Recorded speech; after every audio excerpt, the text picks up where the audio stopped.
ನೆನೆ ಅರೆಸ್ಟ್ ಆದಂಥ ಇನ್ಸ್ಪೆಕ್ಟರ್ ಭ್ರಷ್ಟ ಗೋವಿಂದ, ಚೀರಾಡದಂಥ ಗೋವಿಂದನ ಕೇಸಲ್ಲಿ ACP ಚಂದನ್ ಅವರು ಸಹ ಒತ್ತಡ ಹಾಕಿದ್ರು. ಅವ್ರಿಗೂ ಸಹ ಹಣ ಹೋಗಿದೆ, ಜೊತೆಯಲ್ಲಿ DCPಗೆ ಹೋಗಿದೆ.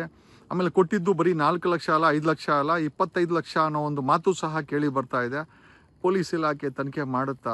ರಾಜ್ಯದ ಕಾಂಗ್ರೆಸ್ ಸರ್ಕಾರ ಏನೋ ಹೋಮ್ ಮಿನಿಸ್ಟರ್ ಬಗ್ಗೆ ತನಿಖೆ ಮಾಡ್ತಾರಾ ಅಥವಾ ಎಲ್ಲ ಮುಚ್ಚಾಕ್ತಾರಾ? ಯಾಕೆ ಅಂತಂದರೆ ಇದೇನೋ ನೋಡಿದ್ರೆ ಸಾಮಾನ್ಯವಾಗಿ ಬರೀ ಪೊಲೀಸವರ ಒಬ್ಬರೇ ಇದೆಲ್ಲ ಮಾಡ್ಲಿಕ್ಕೆ ಸಾಧ್ಯ ಅಲ್ಲ. ಇಡೀ ಸರ್ಕಾರದ ನೆಟ್ವರ್ಕ್ ಇಲ್ಲ ಅಂತಂದರೆ ಇಷ್ಟು ಧೈರ್ಯವಾಗಿ ಪೊಲೀಸರು ಸುಳ್ಳು ಕೇಸುಗಳನ್ನ ಹಾಕಿ ಈ ರೀತಿ ವಸೂಲುಗಾರಿಕೆ ನಿಂತಿದ್ದಾರೆ ಅಂತಂದರೆ ಎಲ್ಲೋ ಒಂದು ಕಡೆ ಸರ್ಕಾರದ ಸಪೋರ್ಟು, ಸರ್ಕಾರದಲ್ಲಿರುವಂಥ ಮಂತ್ರಿಗಳ ಸಪೋರ್ಟು ಎಲ್ಲ ಇದರದಿಂದನೇ ಇದನ್ನೆಲ್ಲ ಮಾಡ್ತಾ ಇರೋದು ಅಂತ ಹೇಳುತ್ತಾ, ಇದ್ರ ಬಗ್ಗೆ ಒಂದು ತನಿಖೆ ಆಗುತ್ತಾ?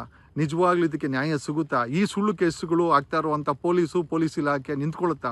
ಈ ಎಲ್ಲ ಉತ್ತರಕ್ಕೆ ಸಮಯ ಉತ್ತರ ಕೊಡಬೇಕು ಅಂತ ಹೇಳುತ್ತಾ, ಒಂದಂತೂ ನಿಜ, ರಾಜಕೀಯ ಬದಲಾವಣೆ ಇದ್ದರೆ ಮಾತ್ರ ಏನಾದರೂ ಸಾಧ್ಯ.